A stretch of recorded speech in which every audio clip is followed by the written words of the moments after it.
बस खबरदार रहो कि तुम किस तरह सुनते हो, क्योंकि जिसके पास है उसे दिया जाएगा और जिसके पास नहीं है उससे वो भी लिया जाएगा। जो अपना समझता है, सब बुलंद आवाज से कहेंगे आमीन, आमीन। इसका मतलब यह है कि ये जो कलाम आपने सुना है, आप इससे मुत्फिक हैं कि खुदा का कलाम जो है वो बरहक है और खुदा ने जो कुछ फरमाया है वो एग्जैक्टली ठीक फरमाया है। आमीन, आमीन। अगर आपने गौर से सुना है या पढ़ा है खुदा के कलाम से, तो क्या लिखा है? बस खबरदार रहो कि तुम किस तरह सुनते हो। ये खुदावन यीशु मसीह के अल्फाज हैं और ये कलाम के लिए अल्फाज हैं कि तुम जब कलाम को सुनते हो तो खुदा तंबीह कर रहा है, खबरदार कर रहा है। और किन को खबरदार कर रहा है? जो उसका कलाम सुनते हैं। सुनने वालियां नू क्या जा रहा है कि खबरदार के किस तरह इधर उधर मुंह करके सुन दीजिए, या अपना ख्याल घर में है, या आपका ख्याल आपकी जॉब पर है, या आपका ख्याल कहीं और है, या आपका ख्याल जिंदा खुदावंद की तरफ है, या आपका ख्याल आसमान की बादशाही की तरफ है। किस तरह सुनते हो, यानी किस अटेंशन से सुनते हो, किस तवज्जो से सुनते हो। और यही हवाला जब हम मरकस की इंजील में पढ़ते हैं तो उसके साथ एक चीज ऐड है कि क्या सुनते हो। दो लाइनें लिखी हैं कि खबरदार रहो कि किस तरह सुनते हो, और फिर आगे लिखा है कि क्या सुनते हो। खुदा के कलाम में लिखा है कि ईमान सुनने से पैदा होता है और सुनना मसीह के यह भी जरूरी है कि तुसी सुनदे कीजिए। नंबर 1 क्या है? क्या क्या और किस तरह, और की गल लिखी खबरदार। Be careful when you listen the word of God. क्योंकि हो सकता है आपकी जिंदगी में यह कलाम का जो बीज बोया जा रहा है यह आखिरी बीज हो। और याद रखें, कलाम जिंदगी है, यह मजाक नहीं है। खुदा के मुंह से निकली हुई हर एक बात जो है वो तहरीक है और वो जिंदगी देती है। यीशु मसीह ने इब्लीस से कलाम किया, इंसान सिर्फ रोटी और पानी से नहीं बल्कि हर उस बात से जो खुदा के मुंह से निकलती है जीता जिंदगी बख्शता है कलाम, तब्दील करता है कलाम, जिंदगियां ट्रांसफर करता है कलाम, हमेशा की जिंदगी का वारिस बनाता है कलाम, खुदा की बादशाही का दरवाजा खोलता है कलाम, घरानों को बदलता है कलाम, लानतों को तोड़ता है कलाम, इब्लीस से बचाता है खुदा का कलाम। और खबरदार रहो, वो कलाम जो जिंदगी बदलता है और जिंदगी देता है, उन्होंने तुसी किस तरह सुनते हो। How you listen the word of God. खुदा के लोगों, जब कलाम की बारी आती है, जब सरमन की बारी आती है, तो गौर से सुनो, ध्यान से सुनो। खुदा यीशु मसीह ने कहा, खुदा के कलाम में लिखा है कि बड़े बुजुर्गों और अंबिया की यह ख्वाहिश थी कि जो कुछ तुम देखते और सुनते हो वो सुने और देखें, लेकिन उनको ये सुनने को और देखने को ना मिला। लेकिन तुम ये कलाम, तुम मुबारक हो जो जिंदा खुदा की आवाज को सुनते और सुनने के लिए आए हो। लेकिन खबरदार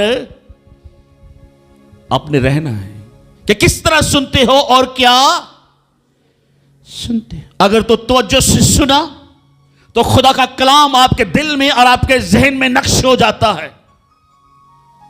अगर अटेंशन से सुना तो वो भूलता नहीं है, वो 100 गुना फल लाता है, वो बढ़ता है, वो तनावर दरख्त बनता है और आप हमेशा उसको याद रखते हैं। जदों तुसी ध्यान दे नाल फलां संडे, फलां वक्त, फलां शख्स, फलां खादम, फलां जगह से मैंने ये बात सुनी थी।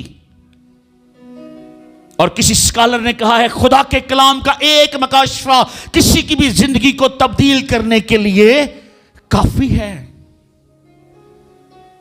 और बात का हम चर्च में बैठे होते हैं रूटीन से, कैजुअली, और बहुत सारे लोग बाइबल पढ़ लेते हैं और उठाते नहीं, और वो उनको कोई परवाह नहीं खुदा के कलाम की, कोई तज़ीम नहीं खुदा के कलाम की।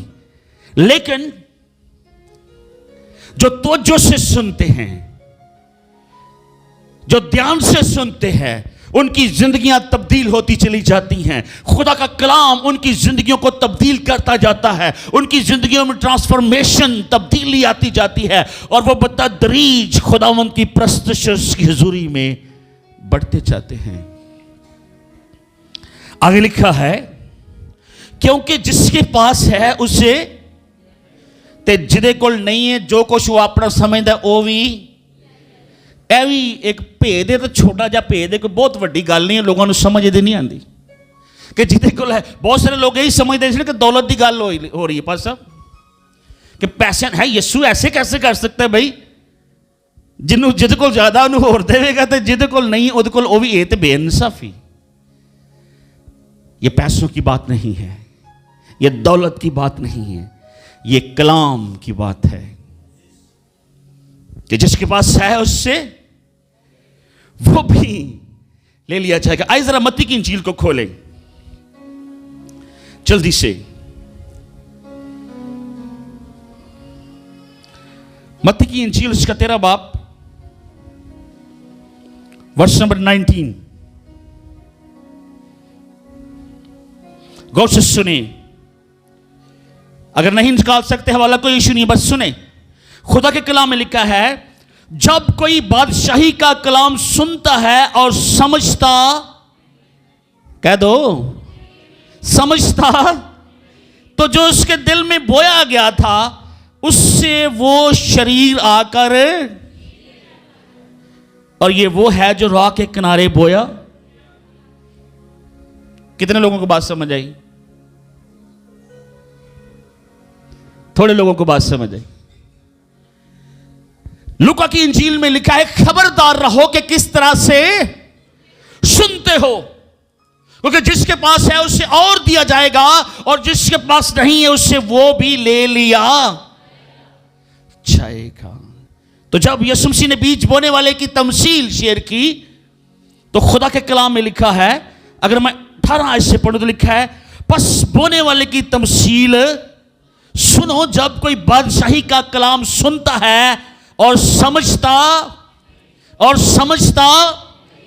या वो समझना नहीं चाहता। अब बादशाही का कलाम क्या है? यीशु मसीह ने आजमाइश के बाद जो पहली आयत उन खुदा के मुंह से निकली मनादी के लिए, वो क्या थी? तौबा करो क्योंकि आसमान की बादशाही नजदीक है। जब लोग तौबा करते हैं तो ये बादशाही का कलाम है। लेकिन बहुत दफा जब तौबा के ऊपर मनादी होती है तो फिर इब्लीस कहता है खैर है, अजय बड़ी लंबी जिंदगी है, अभी बड़ा वक्त है, अभी मुझे फला फला करना है, फला फला करना है, I am busy in so and so. और बहुत सारे एक्सक्यूज इब्लीस आपको देता है। तो वो जब बहाने आपको दे रहा है, आपके दिल में शरारत के बीज को वो बो रहा है, तो वो क्या कर रहा है? वो बादशाही के कलाम को क्या कर रहा है? मेरे साथ हैं? क्या कर रहा है फिर इब्लीस? शरीर क्या कर रहा है? उसको छीन लिया कि नहीं? छीन रहा है कि नहीं?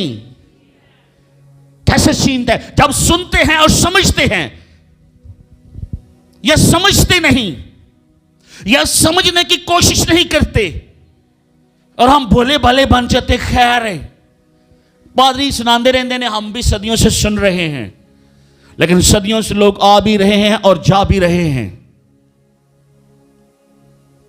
यह भी एक हकीकत है। और खुदा अगर आप कलाम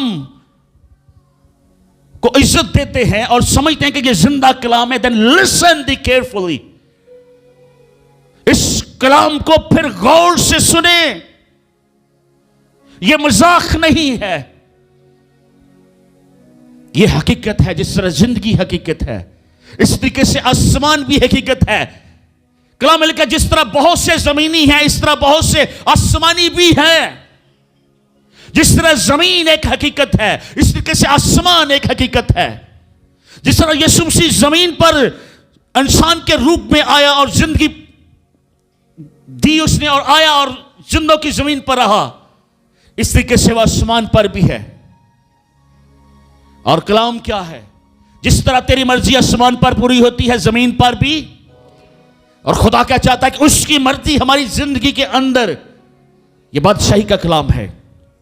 और लिखा है जब कोई बादशाही का कलाम सुनता है और समझता, तो जो उसके दिल में बोया गया था उसे वो शरीर कदों चढ़ा के लेके जाता है, जदों वो समझदा। लेकिन आप सब मुबारक हैं जो गौर से उसका कलाम सुनते हैं और समझते हैं। कितने लोगों को समझ आई है? आज जोरदार ताली उसके जलाल के लिए। अगर आप समझ रहे हैं, अगर आप समझ रहे हैं, अगर आप सीख रहे हैं, क्योंकि लिखा है जिसके पास है उसे और ते जिदे कोल नहीं है उद कोल ओ भी, क्योंकि इब्लीस आएगा और चुरा लेगा। कब तक हम रवायती से मसीही रहेंगे और कब तक हम अपने आप को धोखा देते रहेंगे, क्योंकि खुदा को तो देख नहीं सकते। जब शुरू में हमने एक रिक्वेस्ट की थी कि आए खुदा के खौफ की रूह को, खुदा के खौफ को अपनी जिंदगियों के लिए मांगे,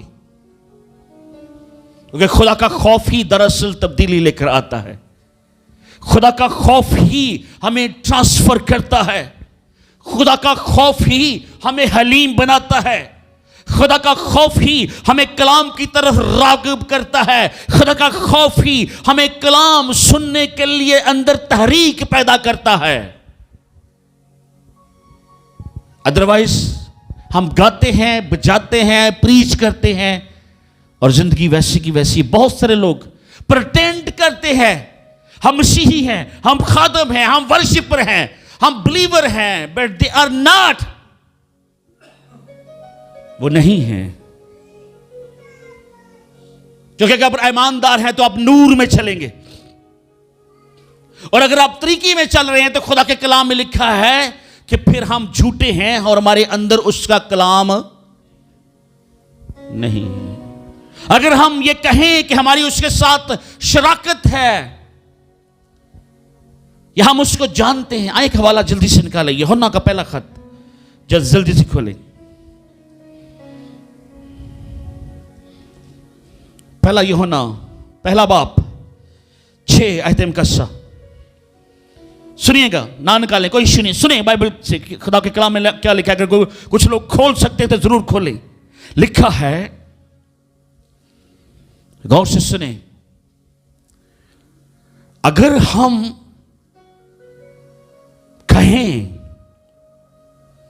कि हमारी उसके साथ शराकत है और फिर तरीकी में चलें, पहला दावा करिए कि असी यीशु नू जानने हैं।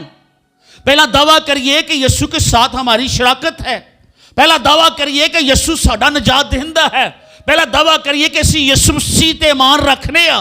पहला दावा करिए कि यीशु मसीह गुनाहगारों को निजात देने के लिए आया। पहले यह दावा करें कि यीशु मसीह दुनिया के गुनाहों के लिए मौत दफन हुआ और तीसरे दिन मुर्दों में से। पहला दावा करिए कि असी यीशु नू जानने, खुदा नाल साडी बड़ी वाकफियत है। और समटाइम लोग प्रेयर में, दुआ में, रोजे में, ऑफरिंग में, टाइथ में, हर एक चीज में सबसे आगे। लेकिन लिखा है, अगर हम कहें हमारी उसके साथ, बोल दें, और फिर तरीकी में बोले तो हम दलेरी नाल कहो भला गल, हम अगर सच्चे जे तो ना कहो, झूठे जे तो कहो। फिर हम, अच्छा ये किसी पादरी के मुंह के अल्फाज तो नहीं, जिन्होंने को बाइबल बकायदा सही बात है, ये बाइबल में लिखा है, लिखा है हम क्या हैं फिर, और हक पर अमल, ये तुसी हुण खुद हिसाब लाना है। But this is the truth. इसलिए यीशु मसीह ने कहा खबरदार रहो कि किस तरह सुनते हो और क्या सुनते हो। और कलाम में लिखा है खुदा का खौफ हिकमत का आगाज है, शुरू है।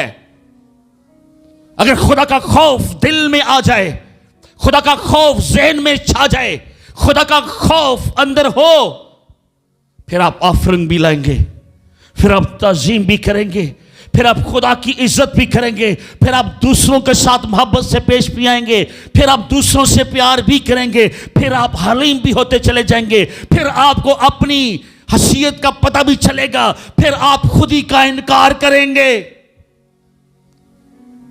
जब खौफ है, जब ये पता है कि एक दिन हम अपने खुदावंद की हजूरी में खड़े होंगे और हर एक चीज वहां खुल जाएगी और हर एक अच्छी चीज का अजर खुदा आपको, अगर आप यकीन रखते हैं कि वहां पर दिलों के भेद खुल जाएंगे, जो कुछ आप छुप कर करते हैं वो भी स्क्रीन पर चल रहा होगा और वहां हिसाब होगा। और याद रखें मकाशवा 20 बाब के मुताबिक अदालत हर इंसान की होगी, ख्वा वो ईमानदार है या ख्वा वो ईमानदार नहीं है, सब उसकी तख्ते अदालत के सामने खड़े होंगे और सबके दिलों के भेद खुल जाएंगे। अगर आप ईमान रखते हैं कि ये जिंदगी चंद रोजा है और मुझे बदलना है, ये जिंदगी मुझे यीशु के जलाल के लिए, अपने मनजी, अपने गुरु के लिए गुजारनी है, then you will change, you will change। आज बहुत सारे चर्चेस में यह मुनादी नहीं हो रही, सिर्फ प्रॉस्पेरिटी प्रीच हो रही है, क्योंकि इब्लीस यही चाहता है कि हम लोगों को दुनिया में, दुनिया के इर्द गिर्द रखें और दुनिया की चीजों के मतलब सोचते रहें। कलाम में लिखा है कि अगर कोई इंसान सारी दुनिया को हासिल कर ले और हमेशा की जिंदगी खो दे तो क्या फायदा। वी नेवर नो कि कब। यशायाह नबी के सिफे में लिखा है 11 बाब उसकी 2 आयत को जरा देखिएगा। यशायाह 11 बाब 2 आयत, खुदा के कलाम में लिखा है और खुदावंद की रूह उस पर ठहरेगी और कितनी चीजें, हिकमत और खिरत की रूह, मसलहत और कुदरत की रूह, मार्फत और खुदावंद के खौफ की रूह, द फियर ऑफ गॉड। जब खुदा ने यशवा के साथ कलाम किया, आइए जरा यशवा को देखें।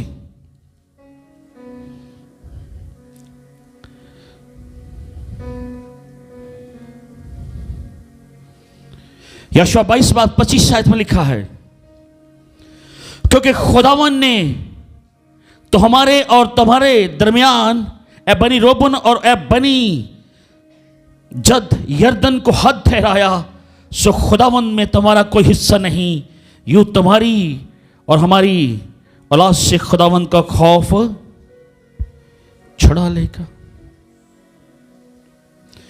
24 बाप को मैं पढ़ना चाह रहा था, 24-14। बस अब तुम खुदावंद का खौफ रखो और नेक नियति और सदाकत से उसकी प्रस्तुत करो और उन देवताओं को दूर कर दो जिनकी प्रस्तुत तुम्हारे बाप दादा बड़े दरिया के पार और मिस्र में करते थे, और खुदावंद की प्रस्तुत करो। बस अब तुम खुदावंद का खौफ और नेक नीति और सदाकत से यानी सच्चाई से और नेक दिल से उसकी प्रस्तुति करो ते उन्हें सारे देवताओं ने अपने दिला चो कढो। आज लिटरली हम उन देवी देवताओं की प्रस्तुति तो नहीं करते, लेकिन बहुत सारे देवता और बुत हमारे इर्द गिर्द हैं जिनकी हम प्रस्तुति करते हैं। दुनिया के बुत, दौलत का बुत, हवस का बुत, शरारत का बुत, लालच का बुत, शोहरत का बुत, दूसरों से सबकत ले जाने का बुत, तकब्बर का बुत, गुरूर का बुत, इग्नोर करना खुदा के कलाम को। इबादत में कोई दिल नहीं, दुआ में कोई दिल नहीं, कोई तवज्जो खुदा के कलाम की तरफ, खुदा की खिदमत की तरफ नहीं, ये भी बुत है। और अगर खुदा का खौफ दिल में नहीं है तो ये सबसे बड़ा बुत है। और खुदा कहता है आए इन बुतों को तोड़े और नेक नीति और सदाकत के साथ उस जिंदा खुदा की प्रस्तुति करे। जब चर्च में आते हैं तो डरते और कांपते हुए और प्रस्तुति करते हुए और शादमानी और खुशी और दलेरी के साथ उसके घर में आए, ताकि आप उस जिंदा खुदा की प्रस्तुति करने के लिए यहां पर आए हैं। और ये खुदा का घर है, ये इबादत करने की जगह है। और याद रखें, जो बहुत से लोग इस जमीन से चले गए, हम उनसे अच्छे नहीं हैं। मैंने एक सरमन में कहा था कि एक सर्वे के मुताबिक 1 सेकंड में 2 लोग इस दुनिया से चले जाते हैं। यानी घड़ी की एक टिक में 2 लोग दुनिया से जाते हैं। और किसी टिक के नीचे मेरा और आपका नाम भी लिखा है। रिमेंबर इट, इसको ज़हन नशीन रखें। वक्त नजदीक है और मैं चाहता हूं ग्रेस कम्युनिटी चर्च में रिवाइवल आए, ताकि आप झूठे ना ठहरे।